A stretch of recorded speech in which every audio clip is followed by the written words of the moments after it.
to inquire into the negligence and lacuna in operation and maintenance of the 3 barrages by the agencies concerned and the department, thereby leading to major damage to the structure. ఇది Judicial Commission report lo there is absolutely no operation and maintenance of 3 barrages. There is no O&M manual even అని ఇది supreme court judge గారు observe చేసిన విషయం. జరిగిన విషయం ఏంటంటే వీడు ఇనాగ్రేట్ చేయగానే ఆ తర్వాత ఆ బ్యారేజీల కింద నుంచి లీక్ మొదలైంది. అప్పటి నుంచే ఆ ఇంజనీర్లే మొత్తుకుంటున్నారు ఈ నీళ్లు తీసేసి రిపేర్ చేయాలని. వాళ్ళకి నీళ్లు తీసేసే స్వేచ్ఛ కూడా అప్పుడున్న అధికారంలో ఉన్న మరి అప్పుడున్న ముఖ్యమంత్రి గారు ఇరిగేషన్ మంత్రి గారు అలౌ చేయకుండా ఆ నీళ్లు అట్లనే స్టోరేజ్ పెట్టిండ్రు. ఆ రాంగ్ ప్రొసీజర్స్తో ఆ బ్యారేజ్ కొలాప్స్ అయిపోయింది. దెన్ ఆల్సో ఇది judicial commission words. It is held that there are defects in designs, there are defects in drawings, defects in construction and defects in quality control. In fact, in the manner the construction work of these 3 barrages taken up and done, there appear to have no scope to check and ensure quality control. Ade vidhanga aneka procedural issues lo kuda Judicial Commission has pointed out. Mari project complete kaakamunde completion certificate ichchesinడ్రు. అదేవిధంగా project complete కాకముందే bank guarantee ఇచ్చేసిండ్రు. అదేవిధంగా no justification for revise estimates, then no justification for extension of time. ఇవన్నిట్లో కూడా procedures మరి violate చేసి కాంట్రాక్టర్లకి మేలు చేసే విధంగా ఆనాటి ప్రభుత్వం ఆనాటి పెద్ద మనుషులు వివరించిందని చెప్పి జ్యుడిషియల్ కమిషన్ రిపోర్ట్లో స్పష్టంగా పేర్కొన్నారు. అదేవిధంగా the commission shall fix responsibilities for the lapses identified during its inquiry into the above matters and financial implication on the lapses identified. So dantlo commission aanaduna mari political executive tho saha adhikarulu andari perlu petti evaru deniki liable ani chaala spashtanga teliyajeyam jarigindi. So nenu avanni perlu chadivi మీ సమయం waste చేయను. Report already is placed in the house. All the engineers and IAS officers and the political executive, all their names are there. In this Judicial Commission report, the then Chief Minister has been directly held accountable and responsible for the collapse of the Medigadda barrage. The then Irrigation Minister has also been held responsible for lapses, and the then Finance Minister also has been held responsible for the lapses. Mari Adhyaksha, Prabhutvamu ఈ విషయాన్ని ఇంత పారదర్శకంగా 660 పేజీల report మీ అందరికీ ముందు తీసుకొచ్చి ఈ శాసనసభ represent the house, represent the state, 4 కోట్ల ప్రజల యొక్క ప్రతిబింబం కాబట్టి ఈ సభలో ఆ రిపోర్ట్ ప్లేస్ చేసి వే ఫార్వర్డ్ నెక్స్ట్ స్టెప్ తీసుకోవాలని ప్రభుత్వం నిర్ణయించింది. అధ్యక్ష నేను కొన్ని ఫిగర్స్ చెప్తే మీరు ఆశ్చర్యపోతారు.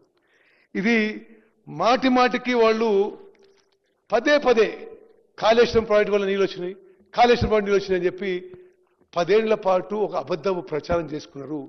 ఇది పచ్చి అబద్ధము. నేను మీకు ఫిగర్స్ చదువుతాను. These figures are from the records of government of India and government of Telangana including in your time. మరి అంటే మేడిగడ్డ బ్యారేజ్ నుంచి నీళ్లు లిఫ్ట్ చేసుకున్నప్పుడు ఎంత ఎకరేజ్, ఎంత ప్యాడీ ప్రొడక్షన్, కొలాప్స్ అయిన తర్వాత ఎంత అని. మరి 2021-22లో ఖరీఫ్ పంటలో 58 లక్షల ఎకరాలు, మరి రబీ పంటలో 31 లక్షల ఎకరాలు, మొత్తం 90 లక్షల ఎకరాలు. అదేవిధంగా 2022-23లో 115 లక్షల ఎకరాలు, 2023-24లో 115 లక్షల ఎకరాలు. మరి మేము అధికారంలో వచ్చిన తర్వాత మేడిగడ్డ, సుందిల్లా, అన్నారం బ్యారేజ్ నుంచి ఒక్క చుక్క నీళ్లు ఉపయోగించకుండా మా హయాంలో ఖరీఫ్ అండ్ యాసంగి కలిపి 121 లక్షల ఎకరాలులో వరి వండిందని చెప్పి మేము చాలా సంతృప్తితో సాటిస్ఫాక్షన్తో మనం చేస్తాం. అదేవిధంగా అధ్యక్ష, amount of paddy production before Medigadda collapse, Medigadda నుంచి మేము నీళ్ళు తీసుకొచ్చి మరి అక్కడి నుంచి ఇక్కడ మొత్తం కాళేశ్వరం నీళ్ళు నింపేస్తామని చెప్పారు. మరి మేడిగడ్డ కూలిపోయి మేడిగడ్డ, అన్నారం, సుందిల్ల నిరుపయోగంగా 20 నెలల నుంచి ఉన్నాయి. మరి నిరుపయోగంగా ఉండంగా ఎంత వరి పండిందో నేను లెక్కలు చెప్తున్నా.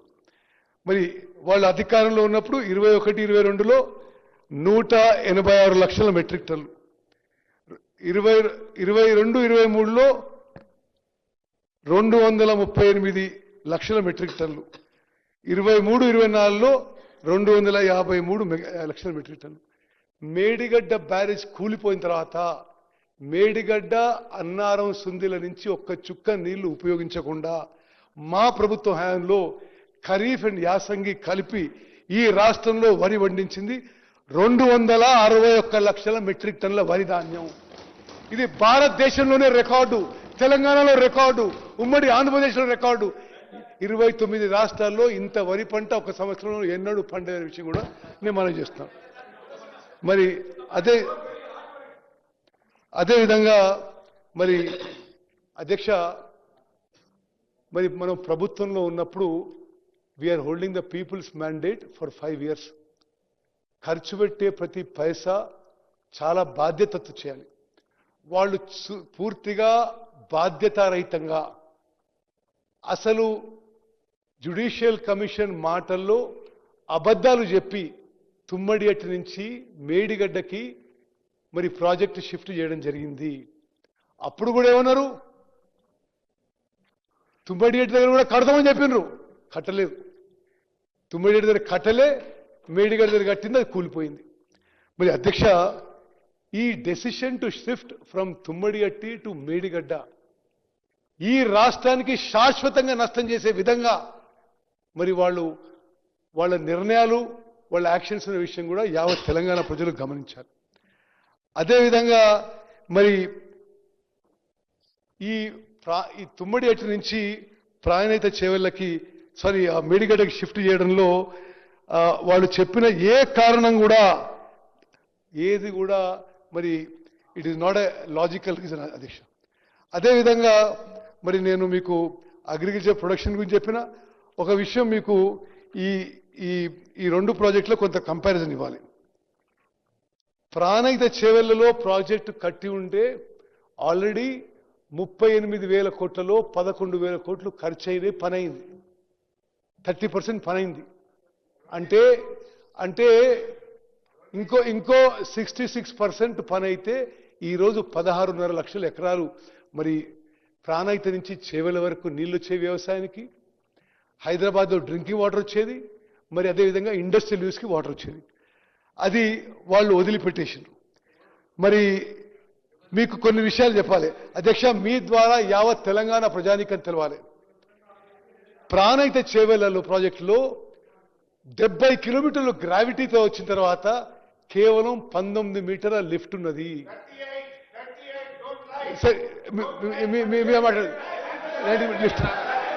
అదేవిధంగా కాళేశ్వరం ప్రాజెక్టులో హరీష్ రావు గారు మీరు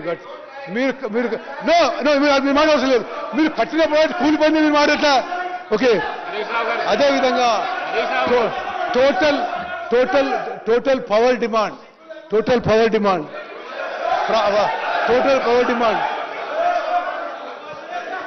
అధ్యక్ష